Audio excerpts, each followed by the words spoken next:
On today's episode of Locked On Wild, one guy also in the job hunt, like myself, Dean Evason, and it looks like opportunities are drying up for Dino to hit this coaching cycle. We'll talk about that, as well as the World Championships. They're in the books. How did Team USA do? We'll also talk about a couple of notable performances, including a former Wild player who took the tournament by storm. All in today's episode of Locked On Wild. We are your team every day.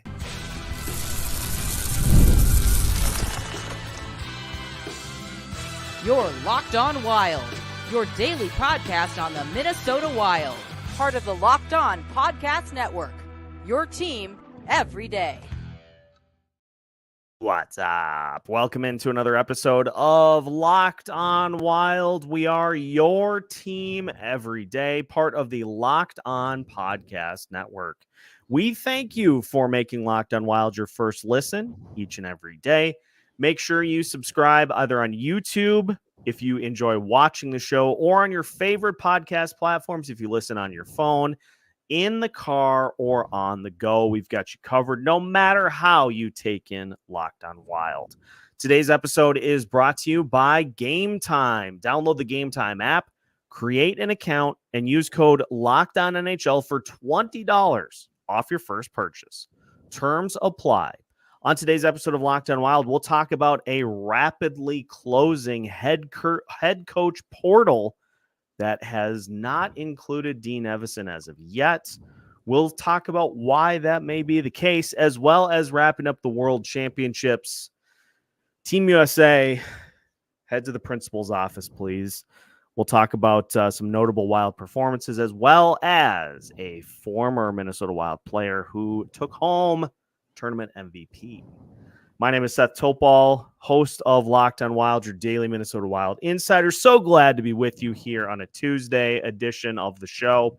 We got Alex Micheletti joining us here today. A Micheletti Tuesday because it was Memorial Day weekend.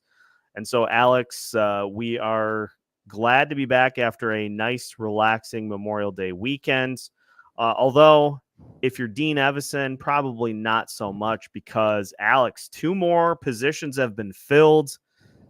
Is Dean Evason really going to get squeezed out of this coaching cycle, or is it really going to be the San Jose Sharks, or is he going to have to wait, do you think, until next year, or until a coach is let go this upcoming season? Yeah, I think he's going to be left out. It seems, even though he is a former San Jose Shark, it just doesn't seem like he is even in the top 3 there. I don't even know if he's really a true candidate. So yeah, he's going to have to he'll probably be the top guy if someone gets booted halfway through the season or before the All-Star break. So he's just going to have to to continue to wait. He's getting paid by the Wild still, so he has the opportunity to wait a little bit here, but it has to be disappointing, because with Seattle, he had the connection with Ron Francis being former teammates, so that's tough that they just went with Dan Bylsma, who went 7 years in between coaching jobs, so he waited a long time to get back into it. So yeah, poor Dean. Let's look at this way too. Like, I'm glad you brought up the fact that he is still getting paid by the Wild, because if you are still drawing payment from a former employer, yeah, you probably are putting yourself out there on the job market, but it may be just to kind of be getting reps. He was a finalist for the Ottawa job. Obviously, huge appeal there with him being Canadian to coach a Canadian team. So he was a finalist there. There was interest, as you mentioned, in Seattle because of his ties to Ron Francis. He may be, with the exception of the Ottawa job, just getting some reps in, just getting an opportunity to kind of see what other teams are looking for. But I think too, like, you look at some of these openings, teams just like the Winnipeg one is fascinating because it really seems to me like the Jets valued the continuity that they had put together by going with one of Rick Bowness's assistants to fill that spot. And so you got continuity valued there.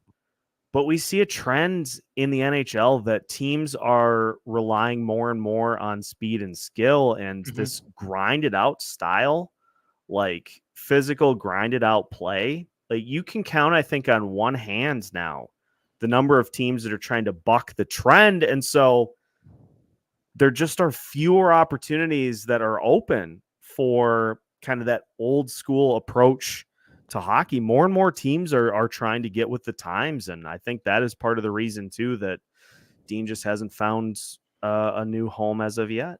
Well, you make a good point too. The league continues to go younger and younger too. And look what happened with Matt Boldy too. He just kind of fell off with Dean at the end there. And so that's got to be nerve wracking for teams, with these openings. You look at a San Jose, they're going to be getting Celebrini in and eventually probably Will Smith. And so, teams that are really young and don't have any experience. And so, a lot of these young teams are going to go through a lot of ups and downs, and you need to have a coach that's going to, be there for this new generation of players, completely different. And so they don't take criticism too well. And so you're going to have to be kind of more lovey-dovey to a lot of these younger guys. And, Dean's style might turn off, GMs and but it's just weird too, because you have a team like Buffalo too that went back to Lindy Ruff, Lindy Ruff, and then they bring him back for a second go around. So these teams are going to learn too what works or not here with like I said, the next generation of player. We're also underselling, I think the big reason is that teams know that the moment they hire Dean as a head coach, that Bill Guerin is going to call 5 minutes later and try to get a trade negotiated for Freddie Gaudreau. And so they're just like, I don't really want to deal with that headache. No. So we're just going to not.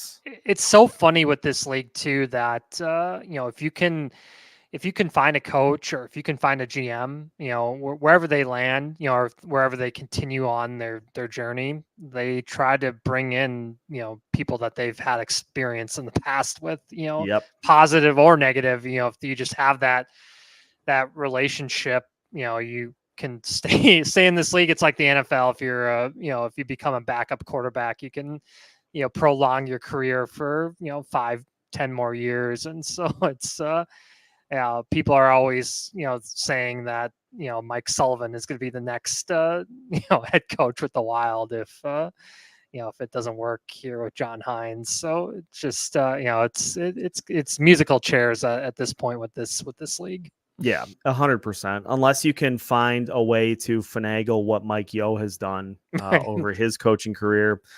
Was with Pittsburgh all the way back in the mid 2000s and still an assistant coach at this point with the Vancouver Canucks. Like he just continues to, and you see the tentacles there too with that Vancouver organization, because Rutherford was in Pittsburgh, Tocchet, Pittsburgh. So I mean, they just you see it. Teddy Bluger was a draft pick of the Penguins. He ends up in Vancouver. So it's exactly what I'm saying. You just see, as you're going along in your career, or just, even if the people in charge are changing divisions or, teams, they find a way to get people from earlier parts and into the later parts of their careers.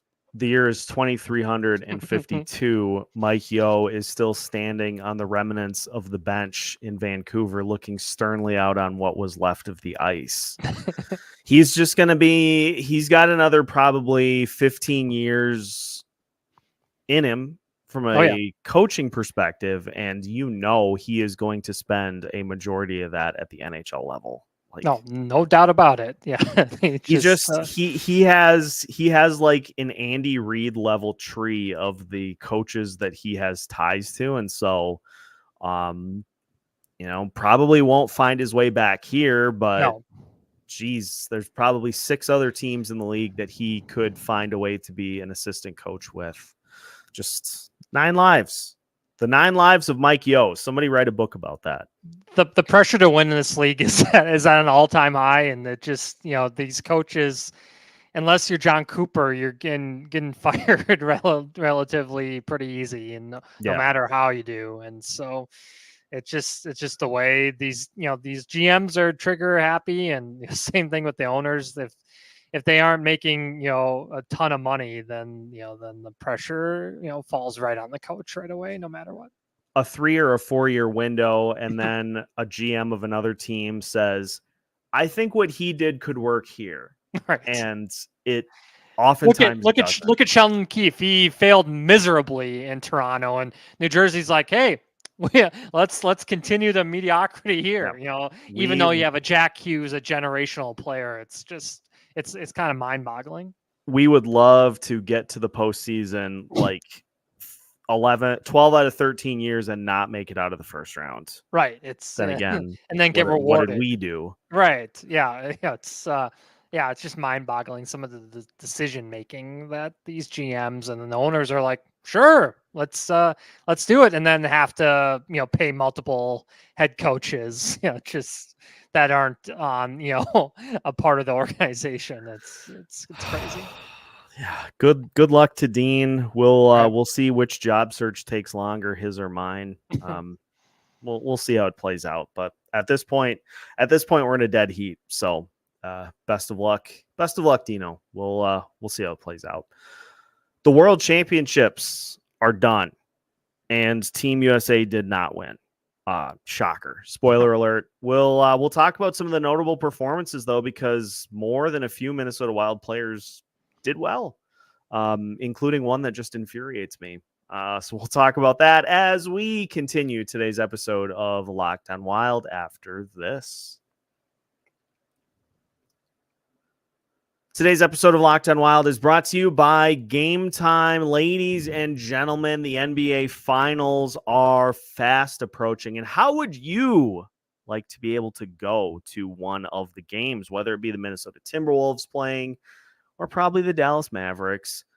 Game Time can help you make going to the NBA Finals a reality. They make getting NBA Finals tickets even faster and easier.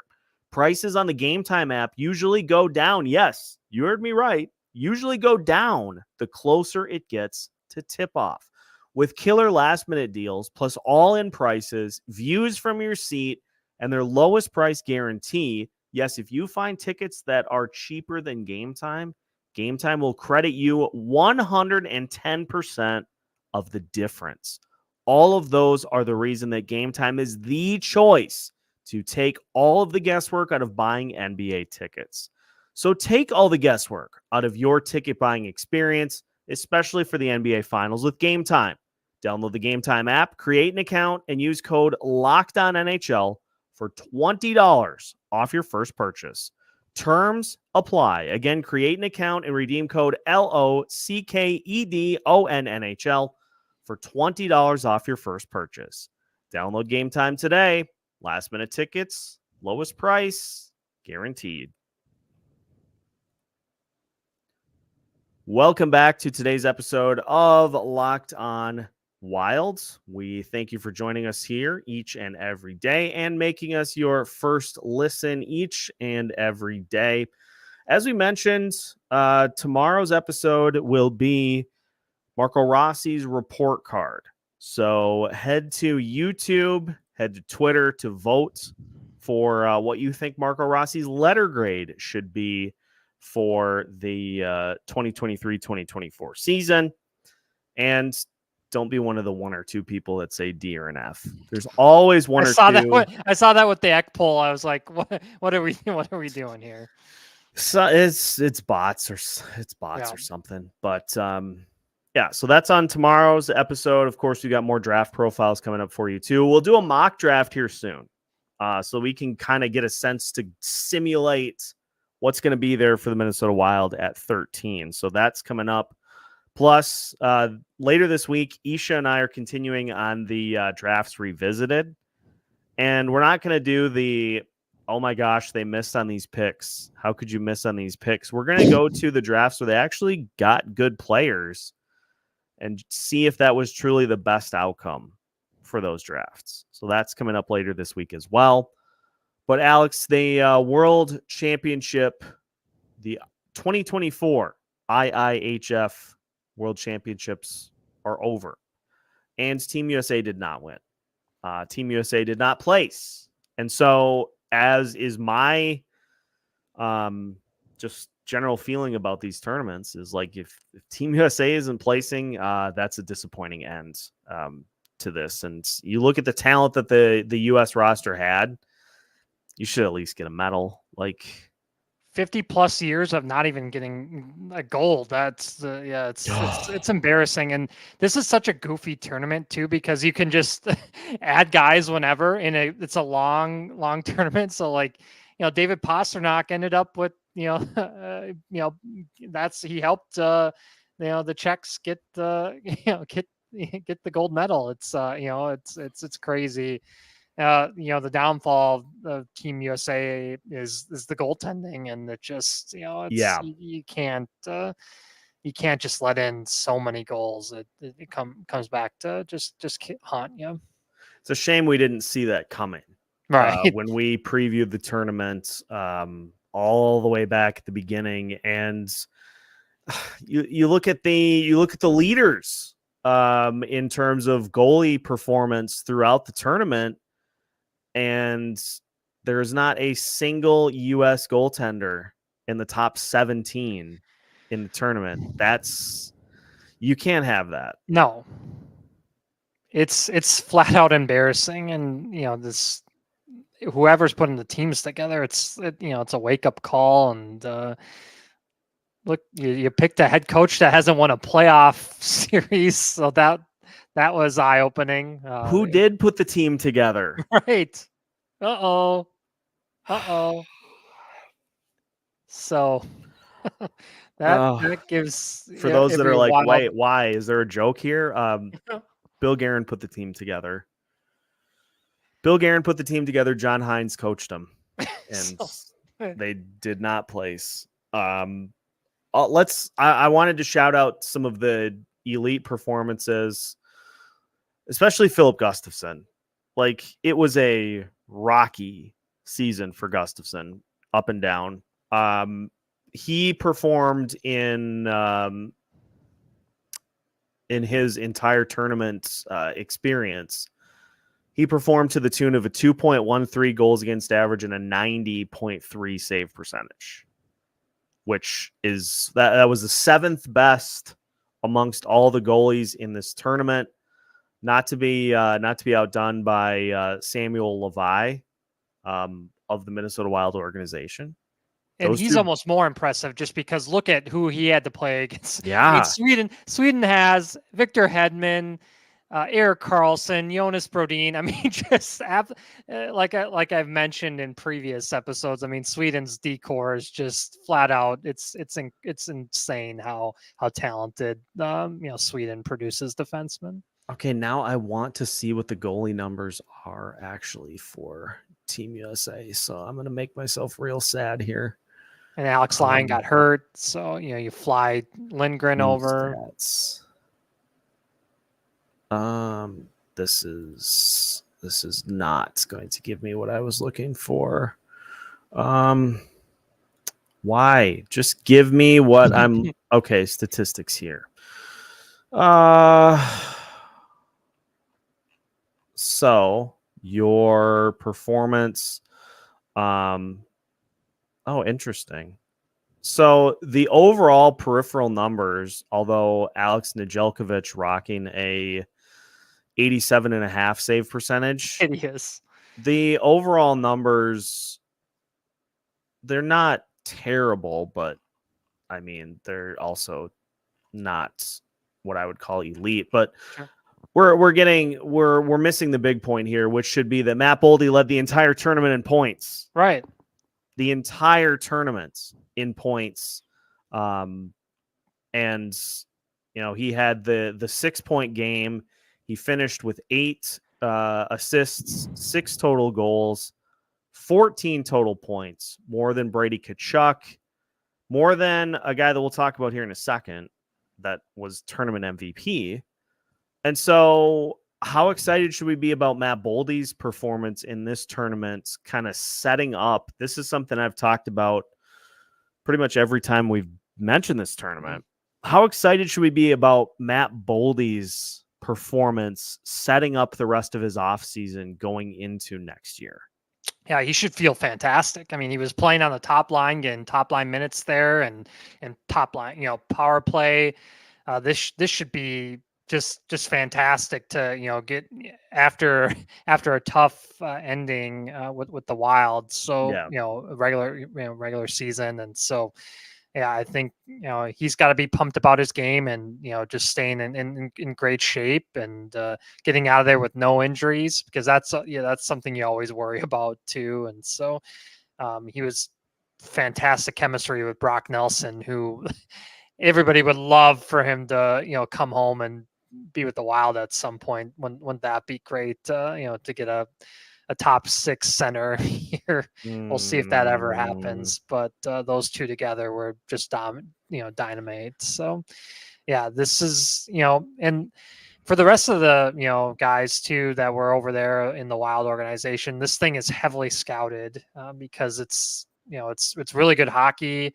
And there's only 4 teams left in the Stanley Cup playoffs, so all these scouts need something to do, and so with the draft a month away at the Sphere in Vegas, that's where a lot of trades happen, and so you see a lot of younger prospects get moved too, and these, like I said, the World Championship rosters are, they're kind of all over the place. You have some teams that are absolutely, loaded with superstars, but some teams, a lot of guys, don't want to play in it. And so you have a lot of younger guys trying to prove themselves too. So yeah, it's, it's very interesting. And, like I mentioned too, earlier in the episode, the league's getting younger and younger, and these teams need cheap contracts, and so that's why it gets scouted so much. And you have guys too that maybe had disappointing NHL seasons, and then they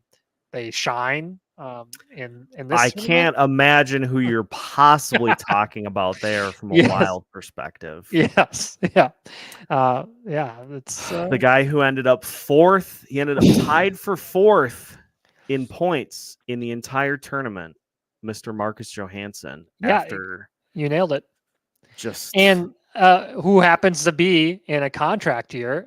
So it's just, it's funny how that works out. And, this is probably his last chance at a decent payday. And so he's going to have to really prove it, coming into the fall for sure.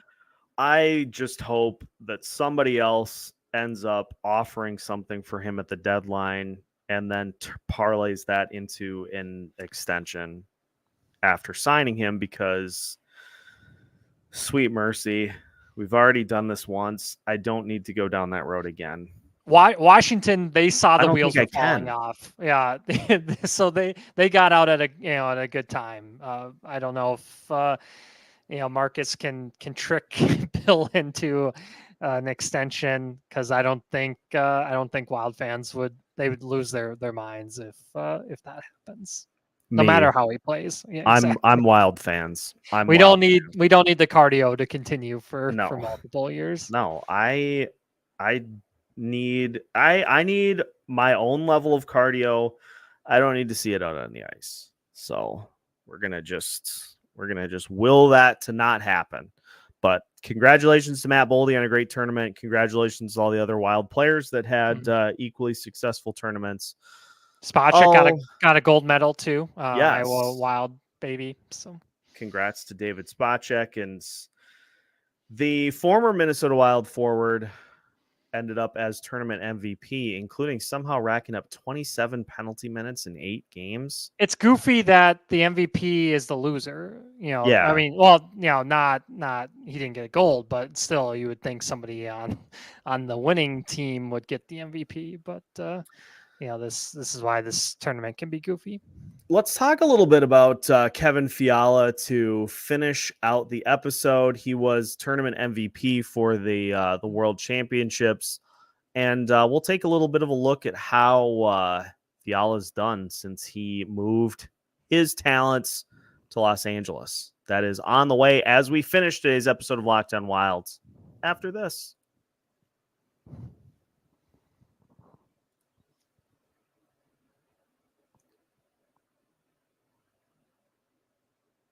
Final segment of today's episode of Locked On Wild. Once again, we thank you for making Locked On Wild your first listen each and every day. Make sure to subscribe on YouTube if you enjoy watching the show, or if you listen on one of the various audio platforms, Spotify, Apple Music, Amazon Music, or the SiriusXM app. Make sure to subscribe there too, so you can listen on your phone, in the car, wherever you tune in, so that you don't miss out on any new episodes throughout the week and throughout the rest of the offseason. Alex, Kevin Fiala took home tournament MVP for, to be fair, he finished second in points, 13 total points, 7 goals, 6 assists, same numbers as Brady Tkachuk. Although, as you mentioned, Fiala got to the championship game and lost. But I'm trying to figure out how on earth he racked up 27 penalty minutes in 8 games. Like, he definitely got kicked out of one. Right. Had to have. Yes. Let's see if we can just go. Yeah. Let's see if we can just go game. Oh boy. He turned into Kevin Fiala in the bubble when he was with the Wild when they played Vancouver. Remember that? Yeah, that was just went nuts. Hideous. Most penalized players. Oh gosh. Kevin Fiala was not the most penalized player. He averaged 3 minutes and 22 seconds of penalty minutes per game. Hugo Gallet of France averaged. I was going to say it 4 could be minutes 50 seconds. Somebody from France or Kazakhstan, one of those teams that have had no chance. Oscars Batna with 4 minutes 42 seconds per game of penalty time. Oh, here I was looking over what I needed the entire time. Fiala had 1 2-minute penalty. He had a 5 and a game. So yeah. he picked that up. And you can't fight in the World Championship. So it's crazy that he still ended up with that many penalty minutes. Just bizarre. But yeah, 27 penalty minutes for Kevin Fiala. But more importantly, statistically, had quite a tournament. He had 4 power play goals over the course of the tournament. Playing with Roman Josi is nice. That helps. That certainly helps. He also missed the beginning of the tournament, obviously, for the birth of his first child. But we're always going to be interested as to, like, how is Kevin Fiala doing since he went to LA? He played a full 82 game season this past year, 29 goals, 44 assists, so 73 total points. Was just a +1 though, but had 62 penalty minutes in 82 games and played a career high in terms of time on ice. And the rest of the numbers are pretty similar to his career norms. And so the one thing, if you want to point to something that we saw here that it seems has translated, is that in 5 playoff games this year, 1 goal, 1 assist. So pretty quiet postseason for Kevin Fiala, which is exactly what he did here. And so that has just continued into his new home with the Kings. Well, in that end of season press conference, he kind of hinted at that it would be nice to get rid of the 1-3-1 that LA Kings are known for. It's not really fun hockey, so it'll be interesting to see if they shy away from that in the fall or not. I know they basically hired Hiller, Jim, who was there in that same system. So Jim Hiller, is he going to stick to what they were doing, or is he going to try to tweak it a little bit, because it's not the most fun hockey to watch. But when they're on the power play, their power play is still pretty elite. You got Anze Kopitar, and Byfield was just what a breakout star for them, and Drew Doughty is still getting it done. And one of my favorite players in the league is Adrian Kempe. He's just so much fun to watch, and he was great with Kevin on the power play there. And that's where Kevin's bread and butter is being on the power play. That's what got him that 7-year extension there. And so that's where Kevin's going to rack up a lot of his points, no matter what type of system they play 5-on-5. Yeah, he had 11 power play goals, 30 total power play points. Yeah, it's just elite. That's when they're clicking at a good rate. That's what's good with the Kings. And I don't know, their goaltending really scares me if they're going to run it back with Cam Talbot being. This is why I have pegged the Kings as a Philip Gustafson destination. Yeah. They can't afford to.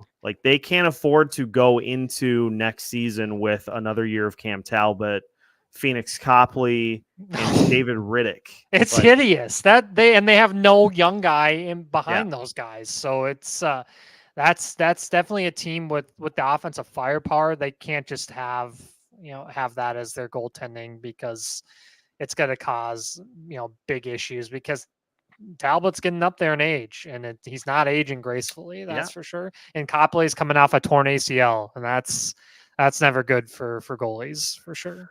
No, so I keep them on the list because they are a team that is in desperate need of a goalie that can match the offense and the forwards that they have out on the ice. And Rob Blake and Bill Guerin clearly have that relationship after the Fiala Faber trade. So we'll see if Quentin Byfield, come on down.